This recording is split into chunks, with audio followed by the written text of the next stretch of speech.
Today you'll be learning that there are sometimes more than just one solution to a system of equations.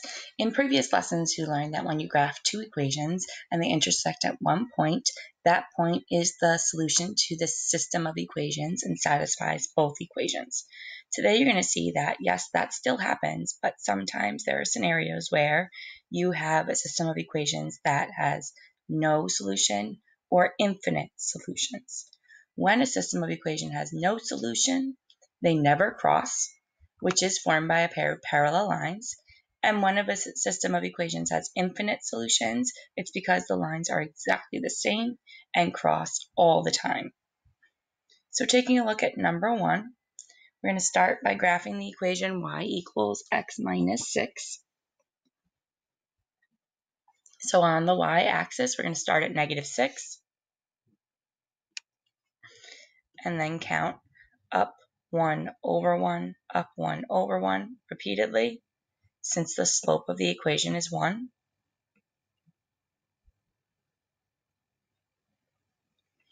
Or down 1, left 1.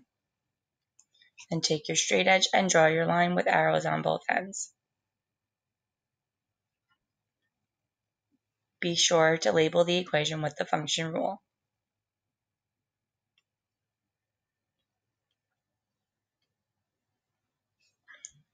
The second equation starts at positive 6.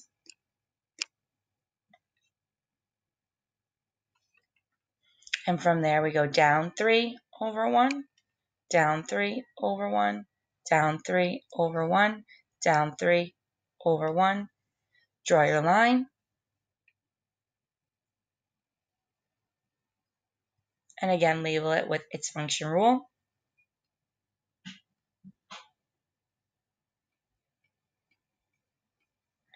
And we see that, like previous lessons, this one has a scenario where the lines cross only once. So that one point where they intersect is the solution. And today, for that one, the solution is 3, negative 3. So in this case, this system of equations has one solution. For number 2, we start with y equals negative 2x plus 3. And that point starts at positive 3 on the y-axis and goes down 2 over 1,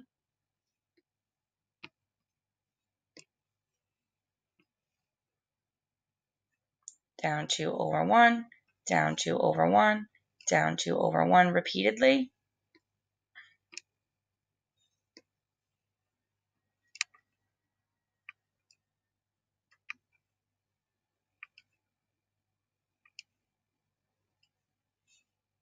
Or up to left 1. Draw your line through your points with a straight edge. Arrows on both ends and label it with the equation.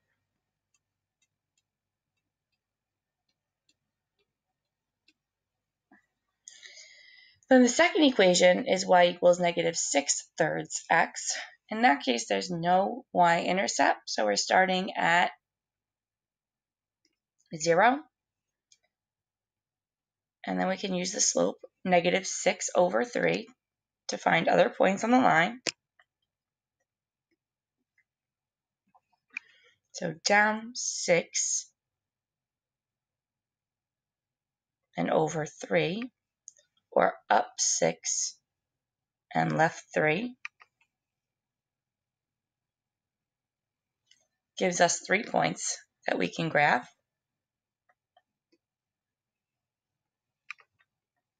Take your straight edge, connect those points.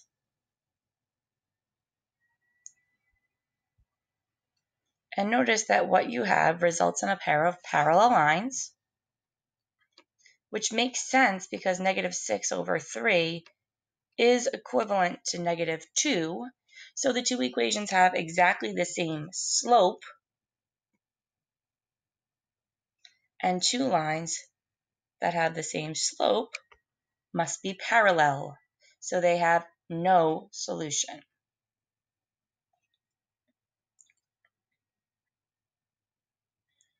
Okay, so now we've seen one with one solution, one with no solution. Let's take a look at numbers 3 and 4.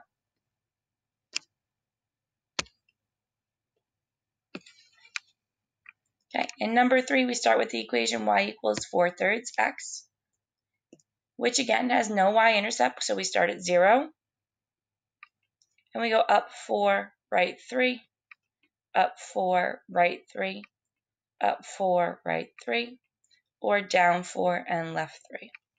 Take your straight edge, draw a straight line through your points, arrows on each end, label with the equation.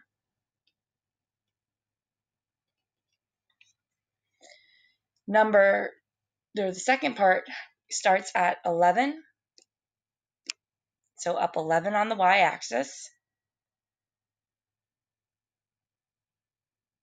Draw your first point, and in this case the slope is -1/2, so we go down 1, right 2, down 1, right 2, down 1, right 2, down 1, right 2 repeatedly, or up 1, left 2. Draw your line,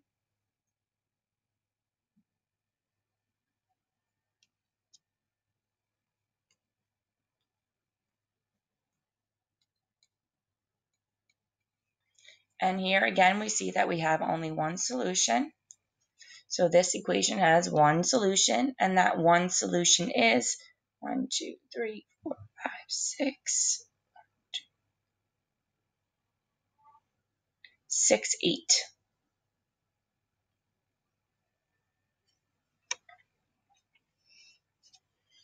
All right, last one. Number 4, we have y equals 1/2 of 6x minus 8 and y equals 3x minus 4. So for the first equation, since it's not written in slope-intercept form, we want to go ahead and rewrite it first. So let's distribute the half to both parts of the function inside the parentheses. So we have y equals half of 6x is 3x, and half of 8 is -4. So notice that we have two of the same equation here, y equals 3x minus 4 and y equals 3x minus 4. So that is our given that this is going to have infinite solutions, as the two equations are exactly the same. So you really only have to graph one of the equations. So we're going to start at -4 on the y-axis,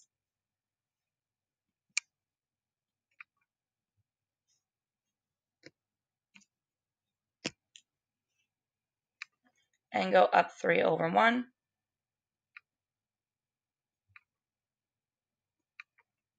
or down 3 left 1. Take your straight edge, draw your line,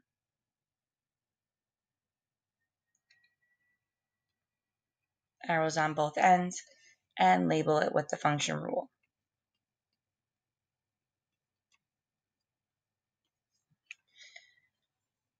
So there you have it, one, none, infinite solutions. Just to recap, if there's one solution, it's because the two lines cross only once at one coordinate. If there's no solution, it's because the two lines wind up being parallel and will never cross. If it's infinite, it's because the two lines are exactly the same and form exactly the same line. Therefore, they touch infinitely amount of times.